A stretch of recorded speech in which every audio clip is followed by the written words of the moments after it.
It's the morning of Monday, February 24th in Van Nuys, one of the most populous neighborhoods in California's San Fernando Valley. Sherry Rasmussen is playing hooky, while her husband John kisses her goodbye and heads off to work. Sherry usually wouldn't fake being sick for work, but it's to get out of doing a presentation. Sherry's not a fan of public speaking, and she's supposed to give a motivational talk. It's not really Sherry's style because she believes in leading by example. Actions speak louder than words.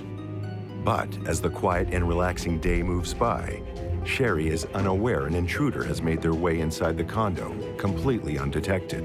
Sherry would have been in shock as she turned the corner to see them, along with the .38 caliber revolver in their hand. A shot is fired in Sherry's bedroom, shattering a sliding glass door that leads to a balcony.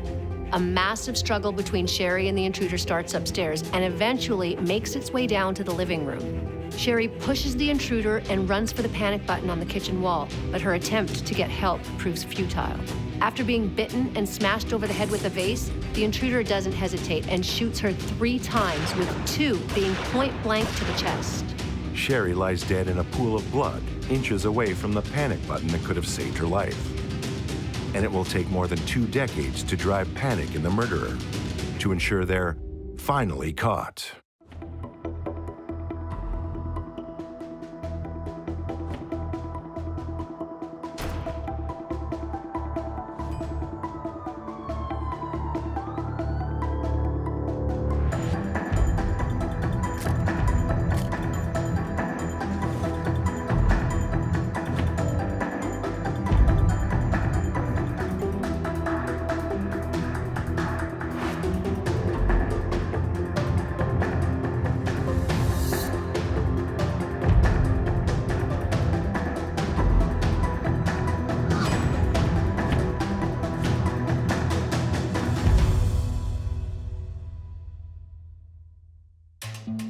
It is 1986, and Los Angeles is a city of contradictions. Violent crime is at a record high. Gang violence and homicides are on the rise. But the economy is booming, and the future looks bright for young professionals. Sherry is born on February 7, 1957, to Nels and Loretta Rasmussen in Tucson, Arizona. She is the middle of 3 girls. She and her sisters Connie and Teresa are inseparable. Her father, Nels, is a successful dentist, and her mother, Loretta, manages the practice. The girls had an adventurous and active upbringing. They were encouraged to be independent and outdoorsy. For Nels and Loretta, their daughters were their life, and Sherry was the apple of Nels' eye. After skipping 2 grades, Sherry enters university at age 16. Sherry advances briskly through her training and residency and goes on to a master's program at UCLA. She is hired at Glendale Adventist Hospital while still in graduate school. Soon after, her strong focus and drive eventually proves fruitful as she accepts the job as the head of critical care. Sherry Rasmussen was a 29-year-old nurse within her community. She excelled very, very quickly early on in her career and was generally loved by absolutely everybody. She is a go-getter. To be overseeing a department at her age is not a small feat, but for Sherry, she's always been a born leader. Over the years, she's generally well-liked, but makes an enemy with a fellow nurse when she passes her over for a promotion. Sherry's dad, Nels, helps her buy a condo in 1980, and she moves in with her roommate, Jane Goldberg. Nels is a loving father, but also very protective. He constantly worries about his daughter, especially around the events occurring near them. This was the time of the Night Stalker and the Golden State Killer. Everyone was on guard, and the fear was palpable. Nels is happy to find out the apartment complex has a guard station, and Sherry has a roommate around. While Sherry completes her master's program, her future husband, John Rutan, is studying in a different faculty at the same school. John Rutan is a couple years younger than Sherry and working on his mechanical engineering degree. While John is at UCLA, he lives in the Dykstra dormitory, down the hall from a young woman named Stephanie Lazarus. Stephanie is attracted to John and pursues him. Soon, the two start seeing each other. Casual relationships between undergrads are pretty common, and usually a fling is just a fling. For John, this was a casual hookup. Stephanie saw it differently. John and Sherry meet shortly after graduation at a party. John is instantly attracted to Sherry, and why not? She is a statuesque blonde with charm and confidence. John knows he has found the one and quickly puts an end to his fling with Stephanie Lazarus. John moves on from his friends with benefits, but Stephanie is determined to win him back. Sherry and John start dating in the spring of 1984. The relationship progresses quickly. They have a lot in common. They love the outdoors and are career-driven. Shortly after graduating, John takes a job in Los Angeles for hard drive manufacturer Micropolis. Only a few months after they start dating, Sherry's friend Jane moves out, and John is asked to move in. 2 months later, John is introduced to Sherry's parents. Nels and Loretta are protective parents. It isn't so much that they dislike John, but is anyone good enough for their daughter? Nels thinks Sherry can do better. John seems meek and indecisive. Even if Nels has his doubts, he respects his daughter's wishes. Now, he trusts that she'll always make the right decision. But when Sherry advises her father that John's ex Stephanie is harassing her, Nels' guard goes up. Stephanie isn't letting John go so quickly. She shows up at the condo with a pair of skis, asking John to wax them for her. Sherry is disturbed. Why is Stephanie showing up at their house unannounced? John assures Sherry there's nothing going on between him and Stephanie. It's just better to give her what she wants so that she'll leave them alone. Stephanie is unable to win John back by showing up at his house. But maybe there is another way. During the brief fling at UCLA, John had introduced Stephanie to his mother and thought nothing of it. But now, in her desperation, Stephanie decides to reach out to John's mom. It's absurd to think writing a letter to your ex's mother will help the situation, but Stephanie's desperate. Stephanie's attempt to involve the family doesn't work, and she's forced to look at other options. Stephanie takes it one step further, showing up at Sherry's work. She dresses provocatively, like she is trying to show Sherry what John is missing. As she leaves, Stephanie says, "If I can't have John, no one can." It is an obvious threat. Sherry confronts John about Stephanie. She needs to know what's going on between them. John comes clean. He admits he slept with Stephanie since being with Sherry. He says he did it to give her closure and that there is nothing between him and his ex. John actually had some sort of relationship with Stephanie while he was engaged to Sherry at the time, so it would have given Stephanie the idea that there was still hope within this relationship and to continue to pursue. Sherry is hurt, but she believes John and still loves him. Out of pride, she keeps the affair to herself, and the two find a way to move forward. In November 1985, John Rutten and Sherry Rasmussen get married. The months following the wedding are a whirlwind. The newlyweds are blissfully busy. They follow up their honeymoon with holiday gatherings and extended visits with family. Soon it's time to get back to their life and work in Van Nuys. John and Sherry learn that there's been a spree of burglaries in their neighborhood, so they decide to install a panic button in the condo intercom for security purposes. The panic button connects directly to the Balboa condo complex's guard station, but it's only helpful when it can be pushed. And when an unexpected guest shows up on February 24, 1986, that button is much further away than Sherry Rasmussen hoped. Sherry Rasmussen grew up in a loving family. She excels in school from a young age and advances quickly through her studies. She meets John Rutten after college. The two quickly move in together and get engaged. Despite John's confession to cheating with his old college dorm mate, Stephanie Lazarus, he and Sherry marry in November of 1985. Although pained by the breakup, Stephanie attempts to move on with her life when John makes it painfully obvious it's over between them and that Sherry is the love of his life.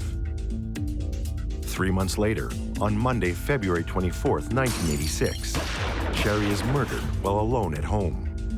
Sherry's husband John left the house at 7:20 a.m. and runs a few errands on his way to the office.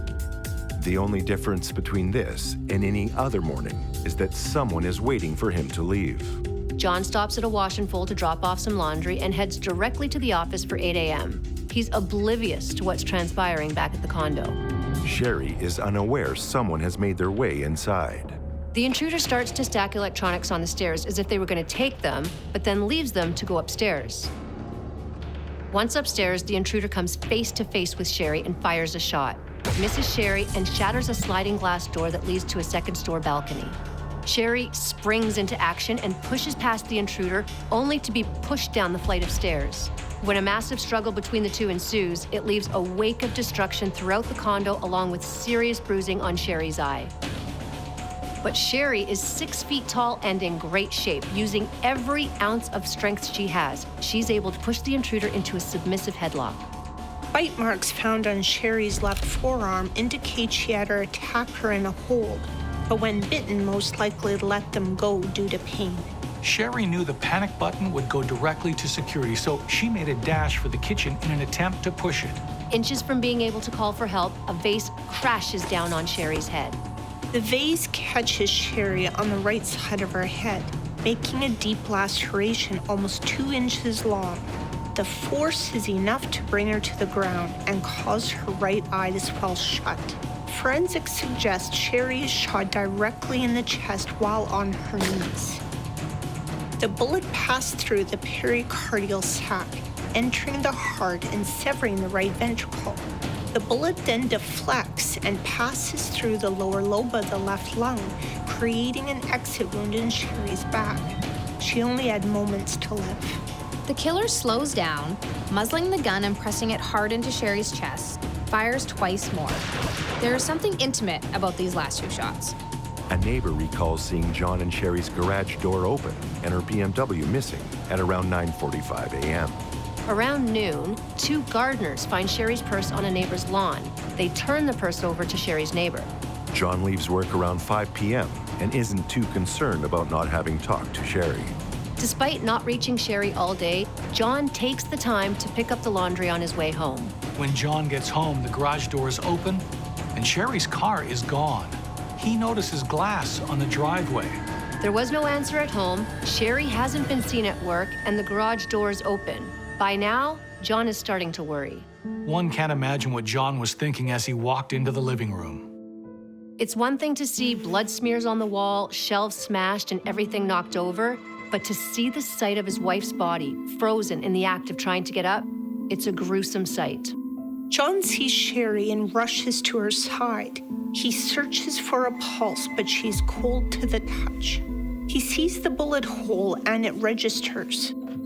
John makes the call to 911 at 5:59. He tells the operator, "I think my wife is dead." Paramedics arrive at the Balboa condo. A crime scene is established and police start cataloging evidence. Detective Lyle Mayer arrives on the scene and takes charge of the investigation. Lyle Mayer is a veteran on the force. He's an overworked cop with dozens of open cases. What he wants most is an open and shut case. A young woman lays dead, and her husband is the one who found her. When a woman is killed, the first suspect is always the domestic partner. Lyle Mayer zeroes in on John Rutan.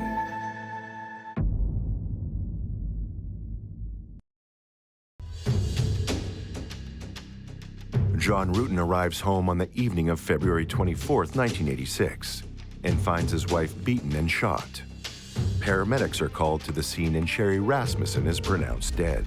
Veteran LAPD detective Lyle Mayer takes charge of the investigation and sets his sights on John. The first thing Detective Lyle Mayer does is talk to John, who mentions calling home in the morning and getting no answer. It is clear to Mayer that John is in genuine shock. John's grief is palpable. He also had an airtight alibi, as he was at work all morning. Despite it going against all common police procedure, Mayer is quick to dismiss John as a suspect. He begins formulating his own theory. It is 1:30 a.m. in Tucson, Arizona. Sherry's father, Nels, is fast asleep when he receives the worst phone call of his life. The call comes from John's father, Richard, who explains John is too distraught to make the call himself. Nell's pain quickly turns to anger. Why is he only being called now? What kind of man doesn't make the call himself? After getting off the phone with John's father, Nels calls his daughters Teresa and Connie to relay the horrific news.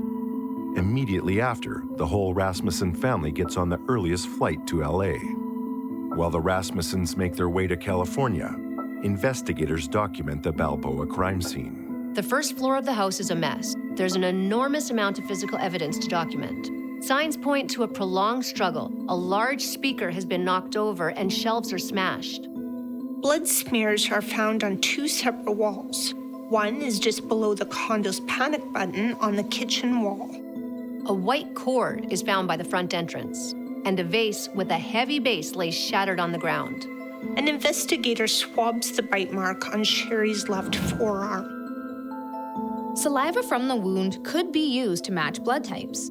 This was pre-O.J. Simpson, and DNA was fairly unheard of. But just 6 months after Sherry was killed, it's used as evidence in a British murder trial for the first time. Electronic equipment, including a VCR, is found stacked at the base of the stairs. These electronics inform Mayer's theory. Sherry interrupted a burglary, and the results were tragic. Mayer focused on the electronics and ignores the contradictions. If this was a robbery, why was Sherry's jewelry untouched? Her ring was still on her finger.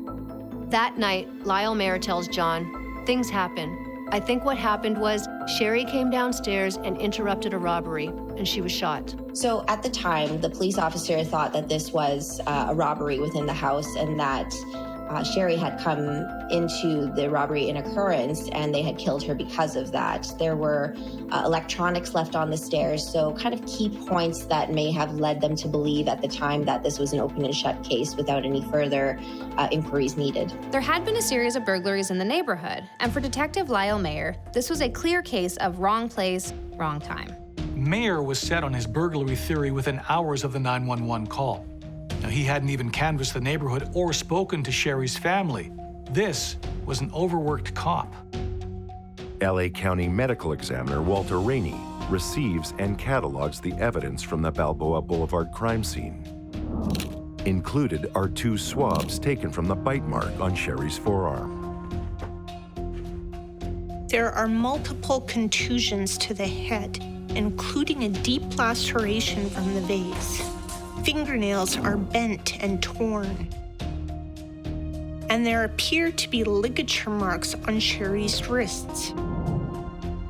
One bullet had exited Sherry's back and was found embedded in her robe. The rounds recovered from her chest were .38 caliber. 2 entry wounds had contact bruising and were ringed with black soot. This indicates the gun barrel was pressed against Sherry's chest. John Rudin accepts Detective Mayer's burglary gone wrong theory, but Sherry's father, Nels, does not. Nels begs Mayer to take a closer look at a nurse Sherry quarreled with at work and an ex-girlfriend of John's. When Mayer spoke with John, he was assured that Sherry had no enemies. How would a father who lived in another state know more than her husband? Nels was dead set against Mayer's theory, but there's no convincing the senior detective. Nels' leads are never followed up. The police actually did not follow up with her father, Nels, with the ideas that he had brought forward about Stephanie at that time, which actually became a point of contention later in the case. Several days later, Sherry's BMW is found abandoned a few miles from her condo. The keys are still in the ignition. A bloodstain and a strand of dark hair are recovered from the vehicle, but no usable prints are found. It's unusual for a stolen vehicle to be recovered intact. Even the radio is untouched. Why would burglars not have taken it to a chop shop? 3 weeks later, and only a quarter mile away, a similar crime all but confirms Mayer's theory. A neighbor of John and Sherry's arrives home to discover 2 men she describes as Latin. She says they attempted to assault her and carried a revolver that looked like a .38. Despite Nels and Loretta living 1,000 miles away, Mayer asked them to identify composite sketches of the Latino males. Nels isn't the only one who's skeptical. Mayer's partner Steve Hooks points out that a bite is unusual for a male burglar. A bite most often indicates a female perp. For Mayer, this new break-in shares a similar MO. He has no reason to doubt himself. Over the coming weeks, John Rudin struggles to process his grief. Sherry is dead. The life he was building, gone. John decides to move away from Los Angeles and moves in with his parents. No longer a suspect and unable to handle all the horror that surrounds him, John leaves for good. Although he continues to process the tragedy, he decides to move on with his life and remarries in the early 90s. Sherry's family never forgives John for moving on, and Nels is consumed by the hunt for his daughter's killer. The Rasmussens refuse to accept Mayer's theory. They offer a $10,000 reward for any information, but no new evidence comes to light. Nels writes to Chief of Police Daryl Gates. His letter goes unanswered, and he is told by Detective Mayer that he had watched too many cop shows on TV. There were 831 homicides in LA County in 1986. Sherry Rasmussen becomes one more name in the hundreds of unsolved murders in cold storage. Lyle Mayer retires, convinced that Sherry's death is just another unsolved robbery gone wrong. In 1986, Los Angeles was the epicenter of rising crime in America. The police were simply overwhelmed, and many murders went unsolved. By the early 2000s, crime rates are far lower. Community outreach, advancement in DNA technology, and the brutal war on crime waged by the Boys in Blue results in fewer homicides each year. Detectives have more time and can go back and look at previously unsolved cases. And in 2001, LA Police Chief Bernard Parks establishes the Cold Case Homicide Unit. In 2004, Sherry Rasmussen's cold case makes it to the desk of Jennifer Francis, a technician working for the LAPD. Francis is assigned case logs to assess what backlog DNA evidence should be analyzed. These logs, or murder books, contain a complete case chronology and an inventory of all evidence collected. Francis notices evidence is missing. Several audio recordings of Mayer's initial interview are gone. Also not accounted for, 2 swabs taken from a bite mark on Sherry's forearm. Francis knows that physical evidence sometimes gets improperly logged, so she manually searches the LAPD's cold storage. After days of searching, Francis comes across an envelope. She can barely make out the name, Rasmussen. The envelope is heavily degraded and waterlogged. The test tube containing the swabs has torn a hole in one corner. Francis sends the swab out for DNA sequencing and analysis. Once the DNA evidence is complete, the results come back with a startling twist that sends this 18-year-old cold case in a whole other direction. Sherry Rasmussen's killer was a woman.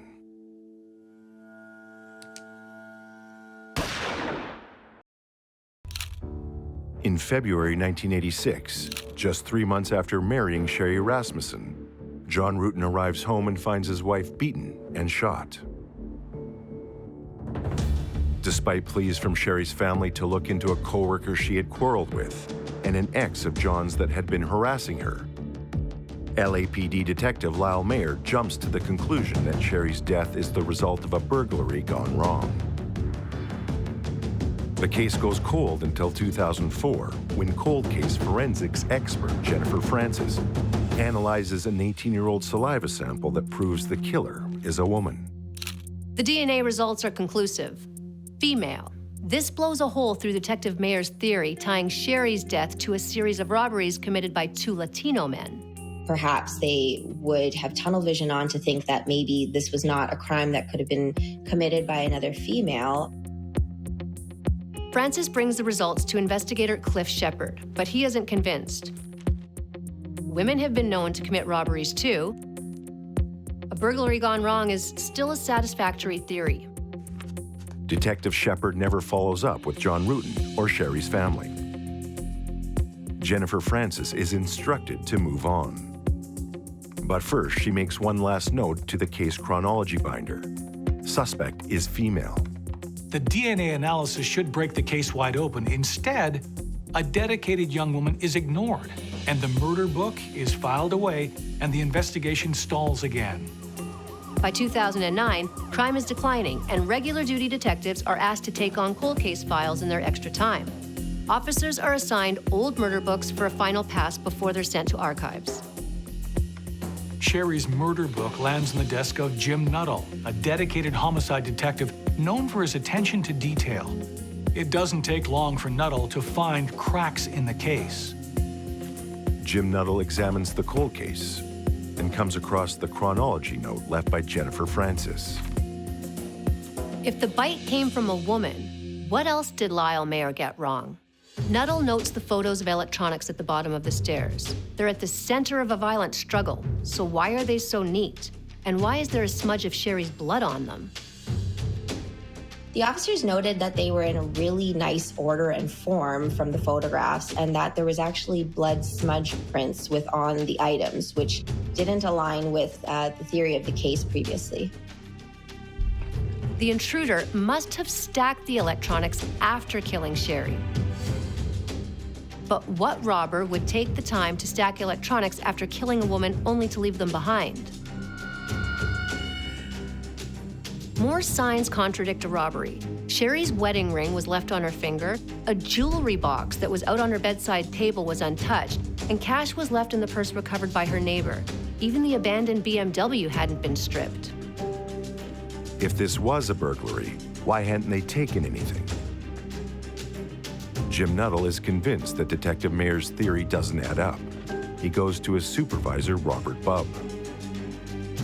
A cursory examination of the murder book and the DNA results are enough to convince Bubb the case needs to be reopened. He assigns 2 more officers to help with Nuttall's investigation. Nuttall gets help from Mark Martinez and Pete Barba, 2 up-and-coming detectives. Quickly, Barba focuses on the white cord found by the condo's front entrance. Where did it come from? Ligature marks on Sherry's wrists indicate her attacker tried to tie her up. Was the cord brought into the condo for this reason? As Nuttall and his team piece together a clear picture of the crime, a new motive comes to light. Could someone have gone to Sherry's home on February 24th with the intention to end her life? Detectives compile a list of women connected to Sherry Rasmussen. The first names on their list are all close contacts and should be easy to eliminate as suspects. They're Sherry's mother, Loretta, her sister, Teresa, and her former roommate, Jane Goldberg. They are all eager to help and more than happy to provide DNA samples. The 3 women are quickly eliminated as suspects, but Teresa mentions a nurse Sherry had quarreled with back at Glendale Adventist. Nuttall now has a 4th suspect, and soon after he finds a note that leads him to a 5th. While reviewing case notes, Nuttall comes across a line jotted down in 1986. John Rutten called. Confirmed Stephanie Lazarus, P.O., was ex-girlfriend. The only logical explanation was that P.O. stood for police officer. If this Stephanie Lazarus is a police officer, this investigation is about to get a lot more complicated. A quick search of the LAPD directory returns results on Stephanie Lazarus. She is closer than they could have ever guessed. Detectives have narrowed the suspects down to 2. A former colleague of Sherry's mentioned by Teresa, and John Ruten's ex-girlfriend, who happens to work for the LAPD. Stephanie is a cop and was at the time of Sherry's murder. So why wasn't any of this in the case files? It's not like today where everyone is viewed as equals while investigating a crime. In the 80s, if you were a cop, there was a good chance you would be overlooked as a suspect, mainly because of your profession. In 1986, Stephanie had only been on the force a couple of years. But by 2009, she is a well-respected detective. She has had a steady rise through the ranks, working homicide and internal affairs. She is now one of 2 detectives working in a high-profile department investigating art theft within the Major Crimes Division. Stephanie Lazarus is also a community leader. She runs outreach programs, her own investigation business, and even created a daycare program for children of LAPD officers. She was doing things within the force to become kind of a leader within the community, within her officers and cohorts. In the mid-90s, Stephanie married another cop, Scott Young, and the 2 adopted a daughter. Scott Young happens to share the same locker room as Barba and Martinez. Nuttall and his team agree to keep the investigation into Stephanie quiet in order to prevent tipping anyone off. She will only be referred to as suspect number 5. There are 2 solid leads. The detectives start by tracking down Sherry's former colleague, who is now living 400 miles north of Los Angeles. Sherry's former colleague lives in San Francisco. So Nuttall and his team enlist the help of the San Francisco Police Department. California law allows surreptitious collection of evidence if it has been willfully discarded. In other words, the police can get a DNA sample without having to ask. Officers from the San Francisco Police Department wait outside suspect number 4's residence and watch for her to dispose of her trash so they can get a DNA sample. Nuttall's worst fears are confirmed when the DNA from Sherry's co-worker's not a match. With 4 of 5 suspects now conclusively eliminated, there is only one name left: John Rutan's ex, Stephanie Lazarus. For Nuttall and his team, the investigation into one of their own turns into a race against time without tipping off anyone else in the LAPD.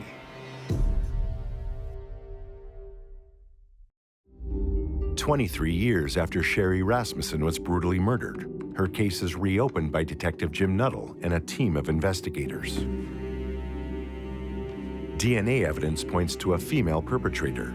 After eliminating 4 names, the team is left with just one suspect, Stephanie Lazarus. She is a decorated officer in the LAPD. Nuttall reaches out to Sherry's family to question what, if anything, they might know about Stephanie Lazarus.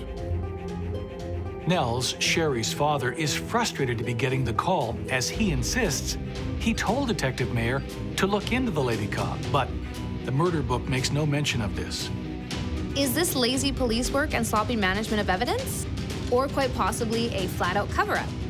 It is clear that Stephanie was never adequately looked at as a suspect. Nuttall brings in John Rutan to find out more about his relationship with Stephanie Lazarus.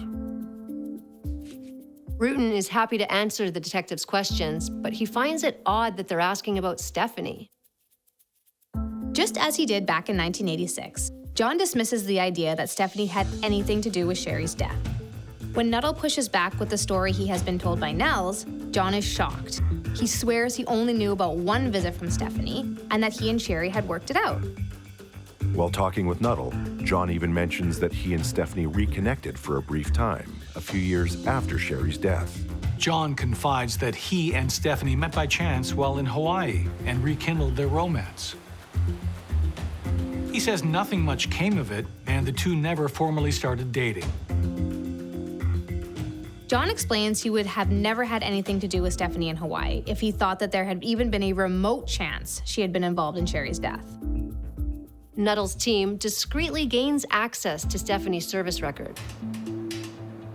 Lazarus's service record makes mention of her backup firearm being stolen from her car when she was off duty. The incident occurred in early 1986, around the time Sherry was killed. Stephanie's backup weapon was a .38 caliber, the same bullets used in Sherry's murder. The report says the gun was stolen from her car when she was parked near Venice Beach. But it was a personal firearm. Stephanie didn't have to report it missing within her own department. Instead, she went to a different station and filed a general theft report. So Stephanie's gun wasn't her duty firearm, so it was just one of her firearms, which means she didn't have to report it to her precinct, but she did go report it to another precinct, which, in my opinion, would show that there was some sort of guilt. If that was the gun used to kill Sherry Rasmussen, Stephanie Lazarus had found a way to make sure no one would ever get their hands on it. Nuttall and his team are convinced they have their suspect.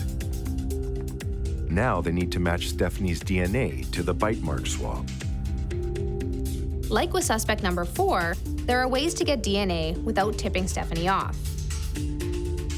Nuttall's team assign non-uniformed officers to trail Stephanie while she is off work.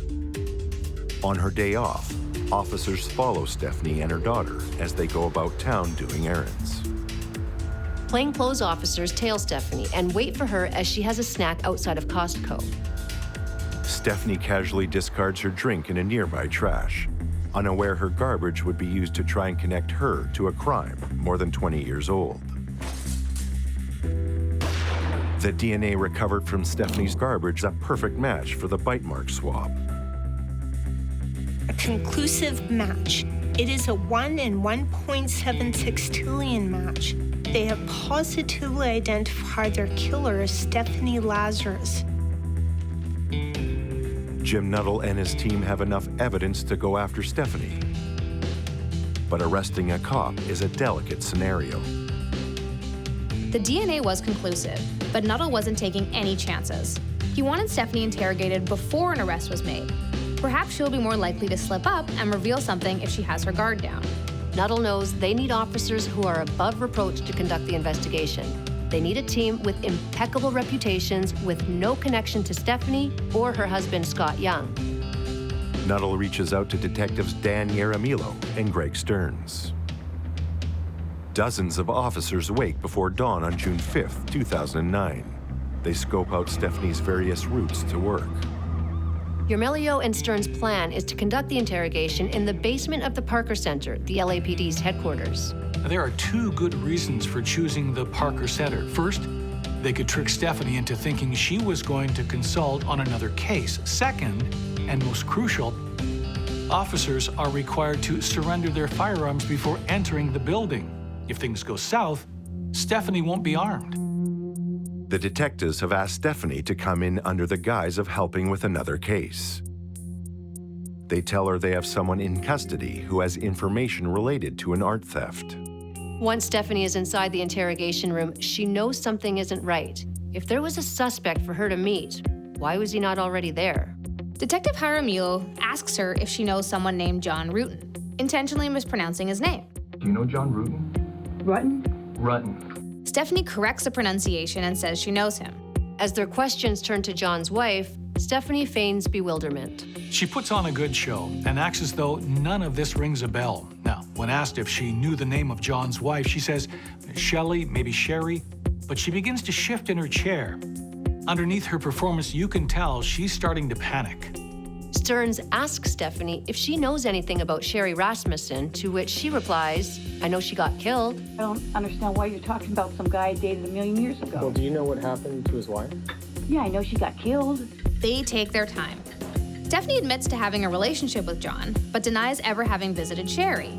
Eventually, she relents and says she may have visited her at Glendale Hospital. Stephanie also admits that her backup firearm, a .38, had gone missing around the time of Sherry's death. After about an hour, Yaramillo asks Stephanie if she would be willing to provide a DNA sample. Stephanie is no fool. She is a veteran cop who has worked homicide. At this point, she says she thinks she needs a lawyer. Jaramillo and Stearns say they understand and let her know she is free to go. Immediately after leaving the interrogation room, Stephanie Lazarus is read her rights and placed under arrest. A judge sets her bail at the unprecedented amount of $10 million. You know you have the right to remain silent. Do you understand? Yes, Anything you say may be used against you in court. Do you understand? yes. 23 years after she was brutally murdered, Sherry Rasmussen's killer will finally stand trial. But will one piece of discarded evidence pulled from a garbage can be enough to convict?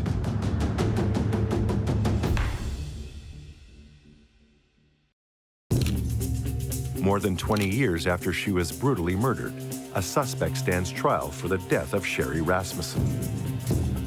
Veteran LAPD officer Stephanie Lazarus awaits trial, unable to afford her $10 million bail. After Stephanie is taken into custody, LAPD officers search her house. They discover years' worth of journals, including her diaries from '85 and '86. They also seize her desktop and check her search history. A thorough examination of Stephanie's internet search history shows that she was keeping tabs on John Rutten long after Sherry's death, even after she married Scott Young. Assistant DA Shannon Presby opens by saying, "A bite, a bullet, a gun barrel, and a broken heart. This is the evidence that will convict Stephanie Lazarus." The evidence presented is overwhelming, but not everything is deemed admissible. The defense manages to get Stephanie's diary entries thrown out, but the judge allows prosecution to prevent Stephanie's internet search history. The prosecution also has a surprise witness. A fellow cop and friend of Stephanie's is brought in as a surprise witness. She testifies that Stephanie had been studying lock-picking in 1986. Knowledge of how to pick locks could explain why no evidence of forced entry was found at the crime scene. It is circumstantial evidence, but it goes a long way with the jury. The most moving aspect of the trial is the testimony of Sherry's widower, John Rutten. John breaks down on the stand, confessing to his affair with Stephanie.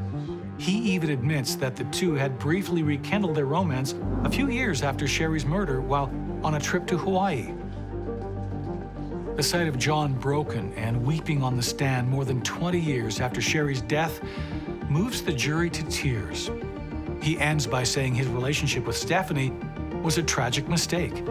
and that he will never be able to forgive himself for what happened to Sherry. The defense tries to get the DNA thrown out of court, saying that it had not been stored correctly and had lost its integrity. The envelope may have been damaged, but the seal on the vial containing the swabs had remained intact. The 1 in 1.7 sextillion match stands. Thanks to Jennifer Francis and a discarded straw, the defense's argument falls apart. Jury deliberations are short, and a guilty verdict is returned in a matter of hours. At Stephanie's sentencing hearing, Loretta Rasmussen speaks passionately about what Sherry's death has done to their family. That not a day goes by when they don't feel her absence in their lives. Stephanie's fate is sealed. The judge hands down the strictest sentence allowable, 27 years to life. Stephanie will not be eligible for parole for at least 12 years. Stephanie is convicted, but so many questions remain. Why had Nels been ignored?